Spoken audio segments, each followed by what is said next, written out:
प्रथम पीयूसी छात्राओं को नमस्कार। आज आप लोगों के सामने खून का रिश्ता कहानी के अगले भाग को लेकर चर्चा करूंगा। आप लोग इसमें पात्र देखा मंगल सेन, बाबूजी, माताजी, वीर जी, बहन मनोरमा या होने वाली पत्नी प्रभा, संतु, जो इतने पात्र इस कहानी में आ जाते हैं।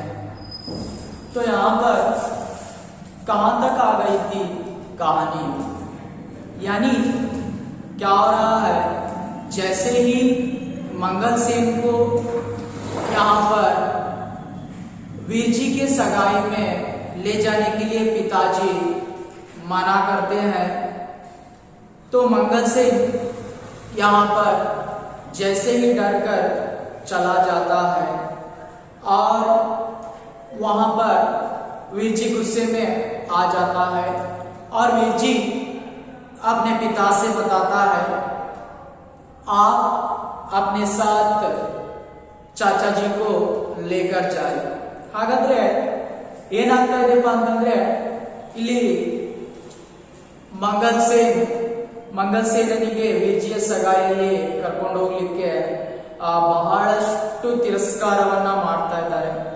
ಹಾಗಾಗಿ ಏನಾಗ್ತಾ ಇದೆಯಪ್ಪ ಅಂತಂದ್ರೆ ಅಲ್ಲಿ ಚಿಕ್ಕಪ್ಪ ಮಂಗಲ್ ಸೇನನಿಗೆ ವಿಜಯ ಹೇಳ್ತಾರೆ, ಅವನನ್ನ ಕರೆದುಕೊಂಡು ಹೋಗಿ ಅಥವಾ ಚಿಕ್ಕಪ್ಪರನ್ನ ಕರ್ಕೊಂಡು ಹೋಗಿ ಸಗಾಯಿ ಒಳಗೆ। कौन से चाचा को माजी ने पूछा, तो माजी पूछती है, अरे कौन से चाचा को लेकर जाना है। ಹಾಗಾದ್ರೆ ಹೇಳ್ತಾಳೆ, ಯಾರು ಯಾವ ಚಿಕ್ಕಪ್ಪನಿಗೆ ಹೇಳ್ತಾ ಇದೀಯಾ, चाचा मंगल सेन को। कोने में बैठे संतु ने भी हैरान होकर सिर उठाया। माँ झट से बोली, हाय हाय बेटा, शुभ शुभ बोलो, अपने रईस भाइयों को छोड़कर इस मरदूत को साथ ले जाए, सारा शहर तू तू करेगा। क्या जाता है वहां पर वीर जी बताता है, चाचा मंगल सेन को लेकर चलो। लेकिन कोने में बैठे संतु भी हैरान हो जाता है और माँ जी बताती है, अरे बेटा शुभ शुभ बोलो, यानी ऐसे वहां पर रईस भाइयों यानी अमीर लोगों को छोड़कर और ऐसे मरदूत को लेकर जाएगा, गरीब को लेकर जाएगा या तिरस्कृत हुआ आदमी को लेकर जाएगा, तो सारा शहर क्या करेगा, तू तू करेगा। ಹಾಗಾದ್ರೆ ಆಗ ವೀರ್ ಜಿ ಹೇಳ್ತಾನೆ, ನೋಡಿ ಚಿಕ್ಕಪ್ಪ ಮಂಗಲ್ ಸೇನನ್ನ ಕರೆದುಕೊಂಡು ಹೋದ್ರು। ಆಗ ಏನಾಗುತ್ತೆ, ಆ ಮೂಲೆಯಲ್ಲಿ ಕೂತ್ಕೊಂಡಂತಹ ಸಂತುನು ಸಹಿತ ಆಶ್ಚರ್ಯದಿಂದ ನೋಡ್ತಾ ಇರ್ತಾನೆ। ಆಗ ತಾಯಿ ಹೇಳ್ತಾಳೆ, ನೋಡು ಮಗನೇ, ಶುಭ ಮಾತನಾಡು, ಯಾಕಪ್ಪ ಅಂತಂದ್ರೆ ರೈಸ್ ಬಾಯು ಶ್ರೀಮಂತ ಮನೆಯ ಆ ಬಂಧುಗಳನ್ನ ಬಿಟ್ಟು ಸಹೋದರರನ್ನ ಬಿಟ್ಟು ಇಂತಹ ಬಡತನದಲ್ಲಿದ್ದಂತಹ ಅಥವಾ ತಿರಸ್ಕೃತಗೊಂಡಂತಹ ವ್ಯಕ್ತಿಯನ್ನ ಕರ್ಕೊಂಡು ಹೋಗ್ಲಿಕ್ಕೆ ಆಗೋದಿಲ್ಲ। ಯಾಕಪ್ಪ ಅಂತಂದ್ರೆ ಆ ನಗರ ಅಥವಾ ನಮ್ಮ ನಗರದಲ್ಲಿ ಎಲ್ಲರೂ ನಮ್ಮನ್ನ ಉಗುಳ್ತಾ ಇದ್ದಾರೆ। ಮಾಜಿ अभी तो आप कह रही थी खून का रिश्ता है, किधर गया खून का रिश्ता, चाचा जी गरीब है इसलिए। तो वीर जी बताता है, अरे माँ अभी अभी बता रही थी खून का रिश्ता है, क्यों आज गरीब है चाचा जी इसलिए इनकारा जा रहा है। आगा ಹೇಳ್ತಾಳೆ, ಈ ವೀರ್ಜಿ ಹೇಳ್ತಾನೆ, ಅಲ್ಲ ಇವಾಗ ತಾನೇ ರಕ್ತ ಸಂಬಂಧ ಅಂತ ಹೇಳ್ತಾ ಇದ್ದೀರಾ, ತಾಯಿಗೆ ಹೇಳ್ತಾನೆ, ಹಾಗಾದ್ರೆ ಎಲ್ಲಿಂದ ರಕ್ತ ಸಂಬಂಧ, ಯಾಕಂದ್ರೆ ಚಾಚಾಜಿ ಚಿಕ್ಕಪ್ಪ ಬಹಳ ಬಡವನಿದ್ದಾನೆ, ಹಾಗಾಗಿ ತಿರಸ್ಕಾರ ಮಾಡ್ತಾ ಇದ್ದೀರಾ। मैं कब कहती हूँ यह न जाए यह भी जाए, लेकिन और संबंधी भी तो जाए, अपने धनी मानी संबंधियों को छोड़ दे और इस बहरूपियों को साथ ले जाए, क्या यह अच्छा लगेगा। तो माँ जी बताती है, अरे देखो बेटा सब लोग मिलकर जाओ, लेकिन सारे धनी मनी यानी अमीर जो हमारे खून के रिश्ते हैं उनको छोड़कर ऐसे बहरूपिया यानी हमेशा देश बदलने के लोगों को लेकर जाना अच्छा नहीं लगता। ಆಗ ತಾಯಿ ಹೇಳ್ತಾಳೆ, ನೋಡು ನಮ್ಮ ಎಲ್ಲರ ಜೊತೆ ನೀವು ಹೋಗು, ಆದರೆ ಆ ನಿನ್ನ ಏನು ಶ್ರೀಮಂತ ನಮ್ಮ ರಕ್ತ ಸಂಬಂಧಿಗಳಿದ್ದಾರೆ ಅವರನ್ನ ಕರ್ಕೊಂಡು ಹೋಗೋದು ಬಿಟ್ಟು ಇಂತಹ ವೇಷಗಾರನನ್ನ ಬೇಡ। तो फिर बाबूजी अकेले जाए, वीर जी परेशान हो उठे, मैंने जो कहना था कह दिया, अब जो तुम्हारे मन में आया है करो, मेरा इससे कोई वास्ता नहीं। और उठकर रसोई घर से बाहर चले गए। तो वहां पर बाबूजी अकेले जाए, वीर जी बताता है। वीर जी परेशान होकर वहां से चले जाता है और कहता है, अरे इस बात से मेरा कोई ताल्लुक नहीं है, संबंध नहीं है, आप यहाँ से चले जा सकते हैं। ಹಾಗಾದ್ರೆ ಆಗ ಏನ್ ಮಾಡುತ್ತಪ್ಪ ಅಂತಂದ್ರೆ ಅಲ್ಲಿ ವೀರ್ ಜಿ ಹೇಳ್ತಾನೆ, ಹಾಗಾದ್ರೆ ಯಾರು ಬೇಡಪ್ಪ ಅಂತಂದ್ರೆ ಬಾಬೂಜಿ ಮಾತ್ರ ಹೋಗಿ, ಯಾಕಂದ್ರೆ ಇನ್ನು ಮುಂದೆ ನಾ ಈ ವಿಷಯದ ಬಗ್ಗೆ ಮಾತನಾಡುವುದಿಲ್ಲ, ಇದಕ್ಕೆ ನನಗೆ ಯಾವುದೇ ಸಂಬಂಧ ಇಲ್ಲ ಅಂತಂದು ಅಡುಗೆ ಮನೆಯಿಂದ ದೂರ ಹೋಗ್ತಾ ಇದ್ದಾನೆ। बेटे के यूं उड़ जाने से रसोई घर में चुप्पी छा गई। माँ और बाप दोनों का मन खिन्न हो उठा। तो क्या हो जाता है, जैसे ही बेटा उठकर चला जाता है अकेले में, तो सारे लोग चुप हो जाते हैं और माँ और बाप दोनों का मन उदास हो जाता है, खिन्न हो जाता है। ಹಾಗಾದ್ರೆ ಇಬ್ರು ಏನಾಗ್ತಾ ಇದ್ದಾರೆ, ಆ ವೀರ್ಜಿ ಅಡುಗೆ ಮನೆಯನ್ನ ಬಿಟ್ಟು ಹೋದಾಗ ತದನಂತರ ತಾಯಿ ಮತ್ತೆ ತಂದೆಯ ಮನಸ್ಸಿಗೆ ಬಹಳಷ್ಟು ನೋವಾಗ್ತಾ ಇದೆ, ಉದಾಸೀನರಾಗ್ತಾ ಇದ್ದಾರೆ। ऐसा शुभ दिन हो बेटा घर पर आए और यूं तकरार होने लगे। माँ का दिल टुक टुक होने लगा। तो माँ सोचती है, आज हम लोगों को बहुत अच्छा दिन है, शुभ दिन है, क्योंकि हमारे बेटे की सगाई है, लेकिन बेटा नाराज हो रहा है, तो हम लोगों को बहुत बुरा लग रहा है कहकर उसका दिल वहां पर धड़कने लगता है, कांपने लगता है। ಹಾಗಾದ್ರೆ ಆಗ ತಾಯಿ ಯೋಚನೆ ಮಾಡ್ತಾಳೆ, ನಮ್ಮೆಲ್ಲರಿಗೂ ಇಂತಹ ಶುಭ ದಿನವಾಗಿದೆ, ಆದರೆ ಈ ಶುಭ ದಿನದಲ್ಲಿ ಏನಾಗ್ತಾ ಇದೆಪ್ಪ ಅಂತಂದ್ರೆ ಮಗ ಈ ರೀತಿಯಾಗಿ ಸಿಟ್ಟಿನಲ್ಲಿದ್ದಾನೆ ಅಂತಂದ್ರೆ ನಮ್ಮ ಎಲ್ಲರಿಗೂ ಬೇಜಾರಾಗ್ತಾ ಇದೆ, ನಡುಗ್ ಬರ್ತಾ ಇದೆ। उधर बाबूजी का क्रोध बढ़ रहा था। उनका जी चाहता था कह दे जा फिर मैं भी नहीं जाऊंगा, भेज दे जिसको भेजना चाहता है, मगर यह वक्त झगड़े का लंबा करने का न था। तो क्या हो जाता है, जैसे ही बाबूजी भी बहुत गुस्से में आते हैं, लेकिन बाबूजी को भी क्रोध होना था, वहां पर अपने क्रोध को छोड़कर वह क्या करते हैं, यानी फिर भी अपने दिल को संभाल लेते हैं। और क्योंकि ये जो झगड़े का समय नहीं था, आज बेटे का शुभ दिन था। ಹಾಗಾದ್ರೆ ಬಾಬೂಜಿನೂ ಸಹಿತ ಬಹಳ ಸಿಟ್ಟಾಗೋದಿತ್ತು, ಆದ್ರೆ ಸಿಟ್ಟಾಗೋದಿಲ್ಲ। ಯಾಕಪ್ಪ ಅಂತಂದ್ರೆ ಅವರು ಸಹಿತ ಯೋಚನೆ ಮಾಡ್ತಾರೆ, ಜಗಳವನ್ನ ಆಡ್ತಾ ಕೂತ್ಕೊಂಡ್ರೆ ನಮ್ಮ ಮಗನ ಜೀವನ ಹಾಳಾಗುತ್ತೆ ಅಂತಂದು ಸುಮ್ಮನಾಗ್ತಾರೆ। सबसे पहले माँ ने हार मानी। क्या बुरा कहता है, आजकल के लड़के माँ बाप के हजारों रुपए लुटा देते हैं, इसके विचार तो कितने ऊंचे हैं। यह तो 100 रुपए में सगाई करना चाहता है, तो मंगल सेन को ही अपने साथ ले जाओ, अकेले जाने से तो अच्छा है। तो माँ जी पहले अपने हार को मान लेती है अपने बेटे के सामने। तो माँ बताती है, अरे अच्छा, हमारा जो बेटा इतना सोच रहा है बहुत अच्छी बात है, तो 100 रुपए हमें सगाई डलवा दो और उसी के साथ साथ आप अपने साथ चाचा मंगल सेन को लेकर जाओ, यानी अकेले जाने से भी बेहतर है मंगल सेन को लेकर जाना। ಹಾಗಾದ್ರೆ ಏನಾಗ್ತಾ ಇದೆಪ್ಪ ಅಂತಂದ್ರೆ ಅಲ್ಲಿ ತಾಯಿ ಹೇಳ್ತಾಳೆ ಏನಪ್ಪ ಅಂತಂದ್ರೆ ತನ್ನ ಗಂಡನಿಗೆ ಹೇಳ್ತಾಳೆ, ವೀರ್ಜಿಯ ತಾಯಿ ಅವರ ತಂದೆಗೆ ಹೇಳ್ತಾಳೆ, ಅಂದ್ರೆ ತನ್ನ ಗಂಡನಿಗೆ ಹೇಳ್ತಾಳೆ, ನೋಡಿ ಮೊದಲು ಈ ನಮ್ಮ ಮಗ 100 ರೂಪಾಯಿ 1/4 ವರದಕ್ಷಿಣೆಯನ್ನ ತಗೋಬೇಕಂತ ಹೇಳ್ತಾ ಇದ್ದಾನೆ, ಹಠವನ್ನ ಇಡ್ತಾ ಇದ್ದಾನೆ।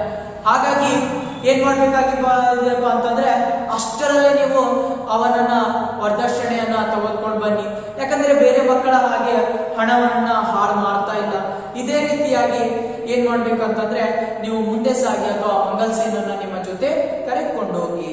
बाबूजी बड़बड़ाए, बहुत बोले, मगर आखिर चुप हो गए।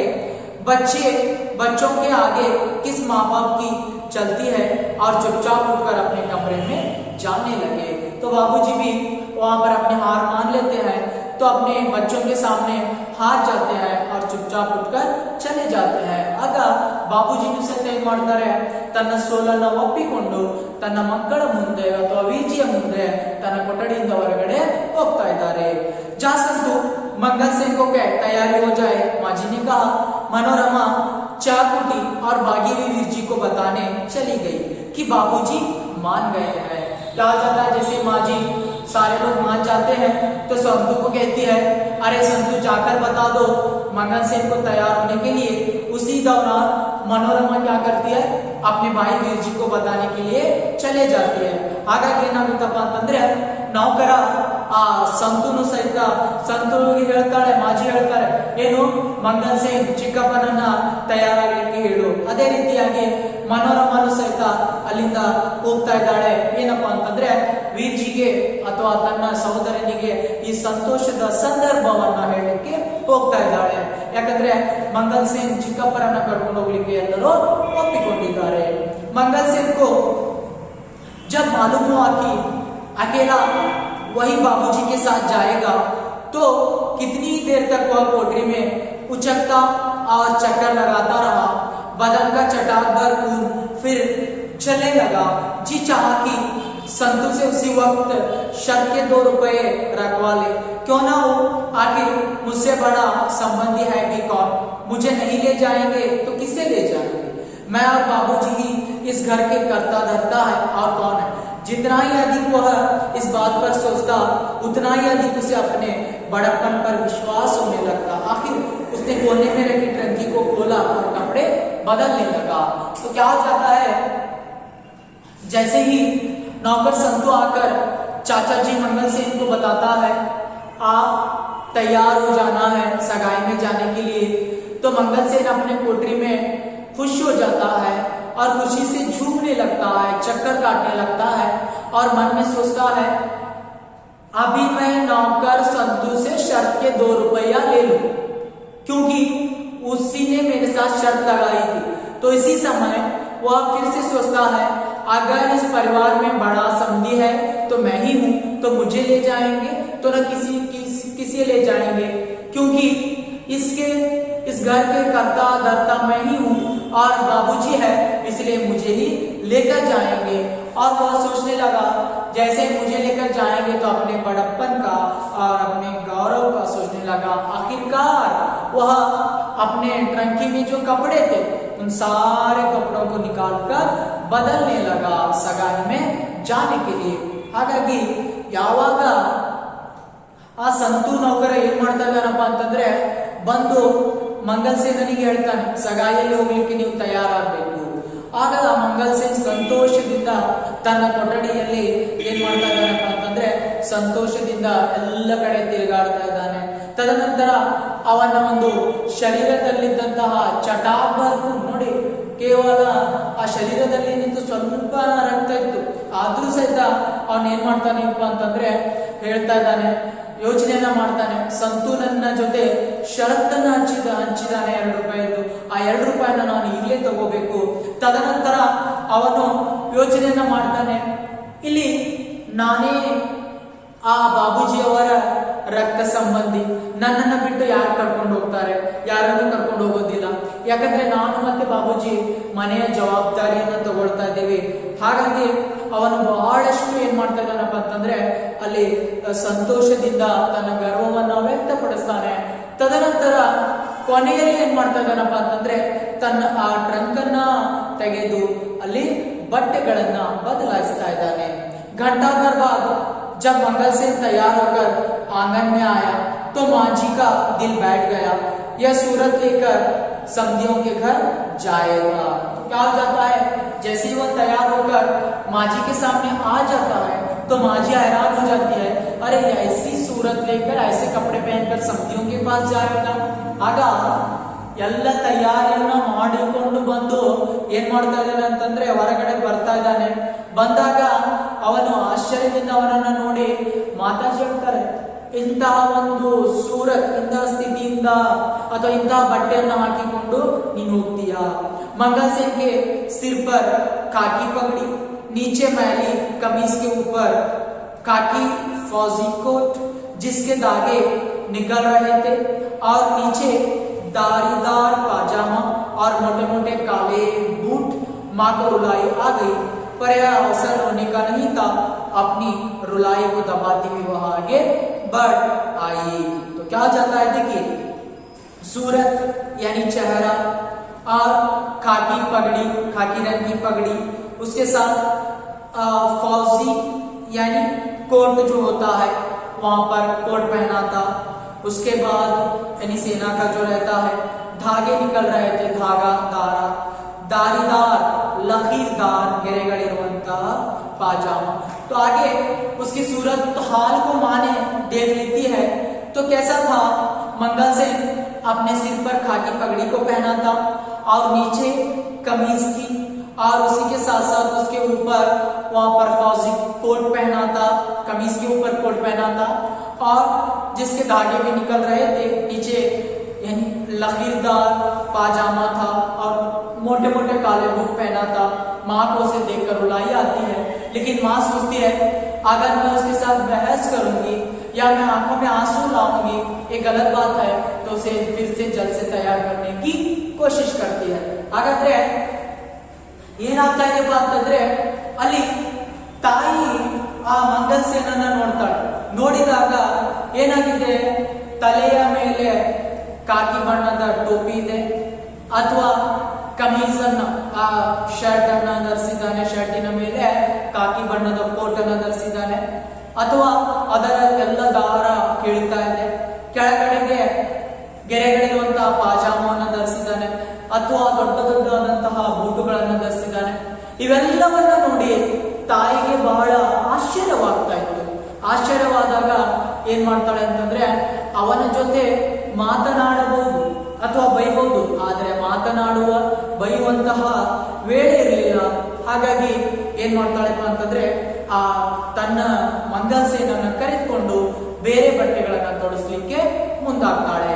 मनोरमा जा भाई के अलमारी में से एक दूल्हा पाजामा निकाला, फिर बाबूजी के कमरे की ओर मुंह करके बोली, सुनते हो जी, अपनी एक पगड़ी इधर भेज देना, मंगल सेन के पास ढंग से पगड़ी नहीं। तो मनोरमा को माँ जी बताती है अपने भाई के कमरे में जाओ पाजामा लेकर, और अपने पति से बताती है अरे एक अच्छी पगड़ी दे दो मंगल सेन के लिए. ಹಾಗಾದ್ರೆ ತಾಯಿ ಯೋಚನೆ ಮಾಡೋದಿಲ್ಲ, ಯಾಕಂತಂದ್ರೆ ಬೇಡ ಬಹಳಷ್ಟು ನಾವು ಚರ್ಚೆ ಮಾಡಿದ್ರೆ ಸಮಯ ಹಾಳಾಗುತ್ತೆ ಅಂತಂದು ಮನೋರಮ ಹೇಳ್ತಾಳೆ, ನಿನ್ನ ಸಹೋದರನ ಕೊಠಡಿಯಲ್ಲಿ ಒಂದು ಅಲ್ಮಾರಿಯಲ್ಲಿ ತಗೊಂಬ ಪಾಯಜಾಮವನ್ನ. ತದನಂತರ ತನ್ನ ಗಂಡನಿಗೆ ಹೇಳ್ತಾಳೆ, ನಿಮ್ಮ ಒಂದು ಕೊಠಡಿಯಿಂದ ಒಂದು ಪಗಡಿಯನ್ನ ಕೊಡಿ, ಟೋಪಿಯನ್ನ ಕೊಡಿ ಅಂತಂದು ಹೇಳ್ತಾ ಇದ್ದಾಳೆ. ಮಂಗಲ್ ಸೇನ್ का कायाकल्प होने लगा. तो क्या होने लगा, मंगल सेन का कायाकल्प यानी उसे सजाने धजाने लगे. ಹಾಗಾದ್ರೆ ಅವನಿಗೆ ಬಹಳಷ್ಟು ಶೃಂಗರಿಸ್ತಾ ಇದ್ರು. मनोरमा पाजामा ले आई, संतू बूट पालिश करने लगा. आंगन के बीचों बीच एक कुर्सी पर मंगल सेन को बिठाया दिया गया और परिवार के लोग उसके आसपास भाग दौड़ करने लगे. कहीं से मनोरमा की दो सहेलियां भी आ पहुंची थी. मंगल सेन पहले से भी छोटा लग रहा था. नंगा सी, दोनों हाथ घुटनों के बीच जोड़े, वो आगे की ओर झुककर बैठा था. बार बार उसे रोमांच हो रहा था. तो क्या हो जाता है, जैसे ही चाचा मंगल सेन को आंगन में बिठाया जाता है, कुर्सी पर बिठाकर संतोष के बूट को पॉलिश कर रहा था, और उसी के साथ साथ मनोरमा वहां पर पगड़ी या पाजामा ला कर देती है, या पिता पगड़ी देते हैं, और मनोरमा के सहेलियां भी आते हैं और सारे तरह से उसे वहां पर सजा रहे थे या उसे कपड़े पहना रहे थे. तो मंगल सेन को बहुत आनंद हो रहा था, क्योंकि आसपास उसके सारे लोग घूम रहे थे. ಹಾಗಾದ್ರೆ ಮಂಗಲ್ ಸೇನನಿಗೆ ಏನಾಗ್ತಾ ಇದೆಪ್ಪ ಅಂತಂದ್ರೆ ಇವತ್ತು ಬಹಳಷ್ಟು ಸಂತೋಷವಾಗ್ತಾ ಇದೆ. ಸಂತೋಷ ಯಾಕೆ ಆಗ್ತಾ ಇದೆಪ್ಪ ಅಂತಂದ್ರೆ ಎಲ್ಲರೂ ಅವನನ್ನ ಅಕ್ಕಪಕ್ಕದಲ್ಲಿ ತಿರುಗಾಡ್ತಾ ಇದ್ದಾರೆ, ಅಥವಾ ಅಂಗಳದಲ್ಲಿ ಕುರ್ಚಿಯನ್ನ ಇಟ್ಟಿದ್ದಾರೆ. ಆ ಅಂಗಳದಲ್ಲಿ ಕುರ್ಚಿಯನ್ನ ಇಟ್ಟಿದ್ದಾರೆ ಅಂತಂದ್ರೆ ಅವರ ಬೂಟನ್ನ ಪಾಲಿಸ್ ಮಾಡ್ತಾ ಇದ್ದಾರೆ. ತದನಂತರ ಏನ್ ಮಾಡ್ತಾ ಇದ್ದಾರಪ್ಪ ಅಂತಂದ್ರೆ ಪಾಲಿಸ್ ಮಾಡ್ತಾ ಮಾಡ್ತಾ ಅವನ ಮೇಲೆ ಟೋಪಿಯನ್ನ ಇರಬಹುದು ಅಥವಾ ಕೋಟನ್ನ ಹಾಕಿದ್ದಾರೆ. ಈ ರೀತಿಯಾಗಿ ಅವನಿಗೆ ಬಹಳಷ್ಟು ಶೃಂಗಾರವನ್ನ ಮಾಡ್ತಾ ಇದ್ದಾರೆ. मंगल सेन का स्वप्न सचमुच साकार होता. समियों के घर में उसकी वह आवभगत हुई की देखते बनता था. मंगल सेन आराम कुर्सी पर बैठा था और पीछे एक आदमी खड़ा पंखा चल रहा था. समधी आगे पीछे हाथ बांधे घूम रहे थे. एक आदमी ने सचमुच झुककर बड़े आग्रह से कहा, और दूध लाऊं चाचा जी, थोड़ा सा. तो जैसे ही खाट पर सोकर मंगल सेन उस सपने को देखा था, आज जो सपना है सचमुच साकार हो रहा था. और जैसे बाबूजी और मंगल सेन समधियों के घर जाते हैं सगाई डलवाने के लिए, तो वहां पर मंगल सेन की सपने की तरह आवभगत हो रही थी, और ये समधी झुककर उसे बता रहा था, और दूध लाऊं चाचा जी. ಇವತ್ತು ನೋಡಿದ ಹಾಗೆ ನಿಜವಾಗ್ಲೂ ಏನಾಗ್ತಾ ಇದೆಪ್ಪ ಅಂತಂದ್ರೆ ಮಂಗಲ್ ಸೇನನ ಕನಸು ನನಸಾಗ್ತಾ ಇದೆ. ಯಾಕಪ್ಪ ಅಂತಂದ್ರೆ ಯಾವ ರೀತಿಯಾಗಿ ಅವನು ಕನಸನ್ನ ಕಂಡಿದ್ದ, 2-3 ಜನ ಅಕ್ಕಪಕ್ಕದಲ್ಲಿ ನಿಂತ್ಕೊಂಡು ಅವನ ಸ್ವಾಗತವನ್ನ ಮಾಡ್ತಾ ಇದ್ದಾರೆ. ತದನಂತರ ಏನಾಗ್ತಾ ಇದೆಯಪ್ಪ ಅಂತಂದ್ರೆ, ಸ್ವಾಗತವನ್ನ ಮಾಡ್ತಾ ಮಾಡ್ತಾ ಅವನಿಗೆ ಹಾಲನ್ನ ಕೇಳ್ತಾ ಇದ್ದಾರೆ ಅಥವಾ ಹಾಲು ತರುವಾಗ ಅನ್ನುವಂಥದ್ದನ್ನ ಕೇಳ್ತಾ ಇದ್ದಾರೆ. ಈ ರೀತಿಯಾಗಿ ಅವನ ಕನಸು ಸಾಕಾರ ಆಗ್ತಾ ಇದೆ. और जवाब में मंगल सेन ने कहा हाँ आधा गिलास ले आओ। तो जवाब में मंगल सेन बताता है आधा गिलास लेकर आओ, तो आधा गिलास ना तेगिदुकोंडु बा। सब्जियों के घर की ऐसी सज धज की मंगल सेन दंग रह गया और उसका सिर हवा में तैरने लगा। आवाज ऊंची करके बोला, लड़की कुछ पढ़े लिखी भी है या नहीं? हमारा बेटा तो एमए पास है। तो वहां पर जैसे ही समधी लोग उसकी आवभगत कर रहे थे या उसी के साथ साथ वहां पर उसकी मर्यादा रख रहे थे और वह हवा में तैरने लगा, यानी खुश होने लगा और ऊंची आवाज करके बोलता है, आपकी बेटी कुछ पढ़ी है या नहीं? क्योंकि हमारा बेटा एमए पास है। ಹಾಗಾದ್ರೆ ಆ ಏನು ಸಂಬಂಧಿಕರು ಯಾವ ರೀತಿಯಾಗಿ ಅವನಿಗೆ ಅತಿಥಿ ಸತ್ಕಾರವನ್ನ ಕೊಡ್ತಾ ಇದ್ರು, ಆ ಖುಷಿಯಿಂದ ಏನ್ ಮಾಡ್ತಾನೆ ಮಂಗಲ್ ಸೇನ್ ತನ್ನ ಅಲ್ಲಿ ಕೇಳ್ತಾ ಇದ್ದಾನೆ, ಯಾರಿಗೆ? ಸಂಬಂಧಿಕರಿಗೆ. ಹಾಗಾದ್ರೆ ನಿಮ್ಮ ಮಗಳು ಏನಾದ್ರೂ ಕಲ್ತಿದ್ದಾಳ, ಬರೆಯೋದು ಕಲ್ತಿದ್ದಾಳ, ಓದೋದು ಕಲ್ತಿದ್ದಾಳ? ಯಾಕಂದ್ರೆ ನಮ್ಮ ಮಗ एमए पास ಮಾಡಿದ್ದಾನೆ। जी आपकी दया से लड़की ने इसी साल बीए पास किया है। तो वहां पर बताता है एक आदमी, आपकी दया से हमारी बेटी बीए पास किया। ಹೌದು, ನಿಮ್ಮ ದಯೆ ಕರುಣೆಯಿಂದ ನಮ್ಮ ಮಗಳು बीए पास ಅನ್ನ ಮಾಡಿದ್ದಾಳೆ। घर का काम धंधा भी कुछ जानती है या सारा वक्त किताबों में पढ़ती रहती है? तो फिर से पूछता है मंगल से, क्या घर का कोई काम वगैरह करती है या हमेशा पढ़ाई में लगी रहती है? ಆಗ ಮಂಗಲ್ ಸೇನ್ ಮತ್ತೆ ಕೇಳ್ತಾನೆ, ಹಾಗಾದ್ರೆ ನಿಮ್ಮ ಮಗಳು ಏನಾದ್ರೂ ಮನೆ ಕೆಲಸ ಮಾಡ್ತಾಳೋ ಅಥವಾ ಕೇವಲ ಓದುತ್ತಾಳೋ? ಜಿ ಥೋಡಾ ಬಹುತ್ ಜಾನ್ತಿ ಹೈ, ಥೋಡಾ ಬಹುತ್ देखिए ಸ್ವಲ್ಪ ಏನ್ ಮಾಡ್ತಾಳೆ, ಕೆಲಸವನ್ನ ಮಾಡ್ತಾಳೆ, ಸ್ವಲ್ಪ ಮಾಡ್ತಾಳ? ಪ್ರಶ್ನೆ ಕೇಳ್ತಾನೆ ಮತ್ತೆ, अरे थोड़ा क्यों थोड़ा करती है? आखिर सगाई डलवाने का वक्त आया, समधी बादामों से भरे कितने ही था लाकर बाबूजी और मंगल सेन के सामने रखने लगे। बाबूजी ने हाथ बांध दिए, मैं तो केवल 1 रुपया और 4 आने लूंगा, मेरा इन चीजों में विश्वास नहीं है, हमें अब पुरानी रस्मों को बदलना चाहिए। आप सलामत रहें, आपका 1.25 रुपया भी मेरे लिए 1.25 लाख के बराबर है। जैसे ही सगाई का समय आ रहा था तो सभी लोग बादामों से भरे थालियों को लाकर रख रहे थे और बहुत सारे यहाँ पर पैसों को ला रहे थे। लेकिन वहां पर बताते हैं, बाबूजी बताते हैं, अरे हम लोगों को सारे पुराने रस्मों को तोड़ना है, क्योंकि 1.25 रुपया चाहिए हम लोगों को सिर्फ सगाई में, दहेज में, क्योंकि आपका जो 1.25 रुपया है मुझे 1.25 लाख के बराबर है। ಹಾಗಾದ್ರೆ ಆ ಸಗಾಯಿಯ ವೇಳೆಯಲ್ಲಿ ಎಲ್ಲ ರೀತಿಯ ಏನಾಗ್ತಾ ಇದೆಪ್ಪ ಅಂತಂದ್ರೆ ನಿಯಮಗಳನ್ನ ಪಾಲನೆ ಮಾಡ್ತಾ ಇದ್ದಾರೆ. ಆದ್ರೆ ಆ ಬಾದಾಮಿನಿಂದ ಕೂಡಿದಂತ ತಾಟುಗಳನ್ನ ತೆಗೆದುಕೊಂಡು ಮುಂದಿಡ್ತಾ ಇದ್ದಾರೆ. ಆಗ ಏನಾಗುತ್ತಪ್ಪ ಅಂತಂದ್ರೆ ಬಾಬೂಜಿ ಹೇಳ್ತಾರೆ, ನನಗೆ ಇವೆಲ್ಲವುಗಳು ಬೇಡ, ಕೇವಲ 1-4 ಆಣೆ ಮಾತ್ರ ಬೇಕು, ಅಷ್ಟೇ ವರದಕ್ಷಿಣೆ. ಯಾಕಂದ್ರೆ ಆ ನಿಮ್ಮ 1-4 ಆಣೆ ನನಗೆ 1,25,000 ರೂಪಾಯಿ ಇದ್ದ ಹಾಗೆ. ಹಾಗಾಗಿ ನೀವೇನ್ ಮಾಡ್ತೀರಾ, ನನಗೆ 1-4 ಆಣೆ ಮಾತ್ರ ಕೊಡಿ. ಯಾಕಂತಂದ್ರೆ ನಾವು ನಮ್ಮ ಹಳೆಯ ಪದ್ಧತಿಗಳನ್ನ ಬಿಡಬೇಕಾಗಿದೆ. आपको किस चीज की कमी है लाला जी, पर हमारा दिल रखने के लिए ही कुछ स्वीकार कर लीजिए।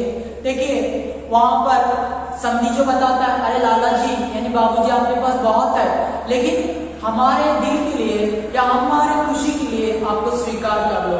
ಆಗ ಹೇಳ್ತಾ ಇದ್ದಾನೆ, ನೋಡಿ ನಿಮ್ ಕಡೆ ಬಹಳಷ್ಟಿದೆ, ಆದರೆ ನಮ್ಮ ಸಲುವಾಗಿ ಅಥವಾ ನಮ್ಮ ಹೃದಯದ ಸಲುವಾಗಿ ಸ್ವಲ್ಪ ಏನ್ ಮಾಡಿ, ನೀವು ಸ್ವೀಕಾರವನ್ನ ಮಾಡಿ।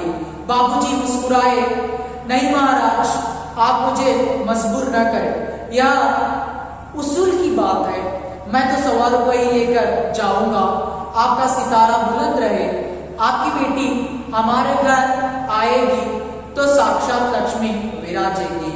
तो बाबूजी बताते हैं, देखो महाराज हम लोगों को ये सब नहीं चाहिए और हम लोगों को आप मजबूर न करें, क्योंकि यहाँ पर ये जो है उसूल की बात है।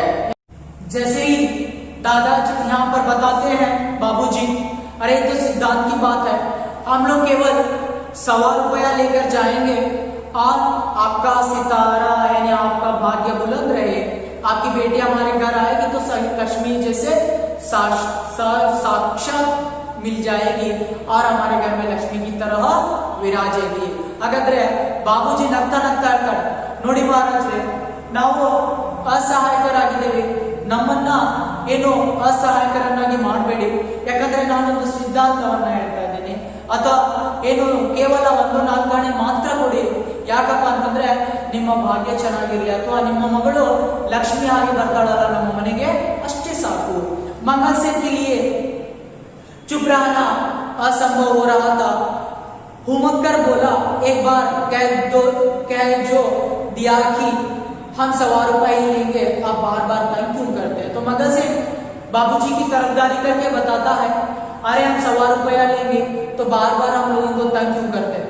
ಆಗ ಮಂಗಲ್ ಸನ್ ಹೇಳ್ತಾನೆ, ನೋಡಿ ನಾವು ಏನು ಕೇವಲ 1-4 ಕಡೆ ಮಾತ್ರ ತಗೊಳ್ತೀವಿ, ನಮಗೆ ಮತ್ತೆ ಒತ್ತಾಯವನ್ನ ಮಾಡಬೇಡಿ।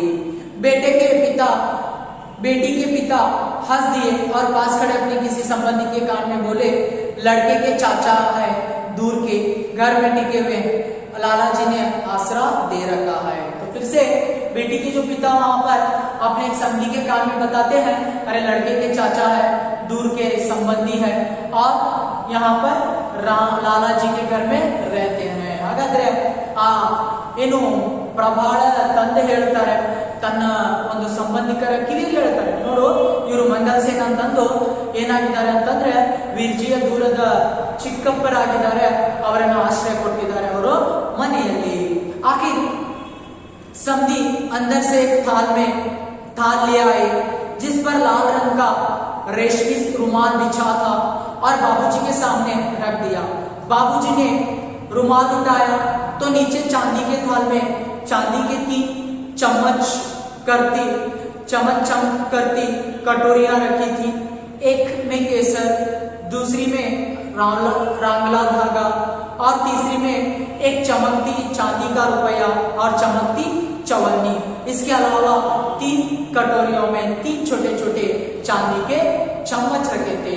तो क्या हो जाता है, जैसे ही आखिरकार समधी लोग यहाँ पर अंदर से एक ताल को लाकर रख देते हैं, उस पर लाल रंग का जो रेशमी वहां पर रेशमी रुमाल बिछा हुआ था और बाबूजी के सामने रखा जाता है। तो बाबूजी ने रुमाल उठाया तो वहां पर नीचे उस रुमाल के नीचे क्या हो गया था, चांदी के थाल में यानी चांदी के 3 चम्मच थे और 3 कटोरियां थी। तो उसी के बाद एक में केसर और दूसरी में रांगला धागा यानी लाल धागा यानी सगाई का जो होता है और तीसरे में एक चमकती हुई चवन्नी चांदी का 1 रुपया चवन्नी रखी हुई थी। तो ये सारा उसमें था। ಹಾಗಾದ್ರೆ ಏನು ಒಂದು ತಾಟಿನಲ್ಲಿ ಒಂದು ಪ್ಲೇಟಿನಲ್ಲಿ ಏನೇನು ತಗೊಂಡು ಬರ್ತಾರೆ ನೋಡಿ, ಒಂದು ಪ್ಲೇಟ್ ಇದೆ, ದೊಡ್ಡ ಪ್ಲೇಟು, ಆ ಪ್ಲೇಟಿನ ಮೇಲೆ ಕೆಂಪು ಬಣ್ಣದ ಹೌದಾ ರೇಷ್ಮೆ ರುಮಾಲನ್ನ ಹಾಕಿದ್ದಾರೆ। ತದನಂತರ ಬಾಬೂಜಿ ಅವರು ಅದನ್ನ ತೆಗಿತಾರೆ, ತೆಗೆದ ಮೇಲೆ ಏನಾಗುತ್ತಪ್ಪ ಅಂತಂದ್ರೆ रुमाल उठाया, ಹಾಗಾದ್ರೆ नीचे चांदी के थाल में चांदी के 3 चम्मच, ಆ ಒಂದು ಬೆಳ್ಳಿ ತಾಟಿನಲ್ಲಿ ದೊಡ್ಡ ತಾಟಿನಲ್ಲಿ 3 ಬೆಳ್ಳಿಯ ಸಣ್ಣ ಸಣ್ಣ ಸ್ಪೂನ್ಗಳಿದ್ದಾವೆ और कटोरियां रखी है, 3 कटोरियां, 3 ಬಟ್ಟಲುಗಳಿದ್ದಾವೆ, ಒಂದರಲ್ಲಿ ಕೇಸರ್, ಮತ್ತೊಂದರಲ್ಲಿ ಕೆಂಪು ಬಣ್ಣದ ದಾರ, ಮತ್ತೊಂದರಲ್ಲಿ ಚಮಕಿ ಚಾಂದಿಕಿ ಚವನ್ನಿ 1 ರೂಪಾಯಿಯ ಏನು ಬೆಳ್ಳಿಯ ನಾಣ್ಯವನ್ನ ಇಟ್ಟಿದ್ದಾರೆ। ಚಾಂದಿಕಿ 1 ರೂಪಾಯಿ का रुपया और चवन्नी 1-4 ಆಣೆ, 1 ರೂಪಾಯಿಯ ಒಂದು ಕಾಯಿನ್ ಇರಬಹುದು ಬೆಳ್ಳಿಯ, ಮತ್ತೊಂದು ಸಣ್ಣ 4 ಆಣೆಯ ಕಾಯಿನ್ ಅನ್ನು ಇಟ್ಟಿದ್ದಾರೆ ನಾಣ್ಯವನ್ನು। और इसके अलावा 3 कटोरी में 3 छोटे छोटे चांदी के चम्मच ನೋಡಿ, 3 ಸಣ್ಣ ಸಣ್ಣ ಏನ್ ಮಾಡಿದ್ದಾರೆ ಸ್ಪೂನ್ ಗಳನ್ನ ಇಟ್ಟಿದ್ದಾರೆ, ಬೆಳ್ಳಿಯ ಸ್ಪೂನ್ ಗಳನ್ನ। आपने आखिर अपनी बात की, बाबूजी ने हंसकर कहा, मैं तो केवल 125 रुपया लेने आया था, मगर थाल स्वीकार कर लिया और मन ही मन कटोरियों थाल चम्मच का मूल्य आंकने लगे। तो बाबूजी देखते हैं, अरे हम लोग 1.25 रुपया चाहते थे, लेकिन आप इतना कुछ दिया है, तो ठीक बात है। तो सारा वहां पर स्वीकार करते हैं और हंस देते हैं। ಆಗ ಬಾಬೂಜಿ ನಗತಾ ನಗತಾ ಎಲ್ಲವನ್ನ ಸ್ವೀಕಾರ ಮಾಡ್ತಾರೆ. ಎಲ್ಲವನ್ನ ಸ್ವೀಕಾರ ಮಾಡಿ ಅವ್ರು ಏನ್ ಮಾಡ್ತಾ ಇದ್ದಾರಪ್ಪ ಅಂತಂದ್ರೆ, ಒಂದು ಆ ಬೆಳ್ಳಿಯ ಸ್ಪೂನ್ಗಳನ್ನ ನೋಡ್ತಾರೆ, ಅಥವಾ ಅವರ ಮೌಲ್ಯಗಳನ್ನ ನೋಡ್ತಾ ಇದ್ದಾರೆ. ಈ ರೀತಿಯಾಗಿ ಬಾಬೂಜಿ ಮತ್ತೆ ಚಿಕ್ಕಪ್ಪ ಏನ್ ಮಾಡ್ತಾ ಇದ್ದಾರೆ ಅಂತಂದ್ರೆ, ಅಲ್ಲಿ ಸಂಬಂಧಿಕರ ಮನೆಯಿಂದ ಮರಳ್ತಾ ಇದ್ದಾರೆ. ಮುಂದಿನ ತರಗತಿಯಲ್ಲಿ ಮುಂದಿನ ಪಾಠವನ್ನ ಅಥವಾ ಕಥೆಯನ್ನ ಚರ್ಚೆ ಮಾಡೋಣ.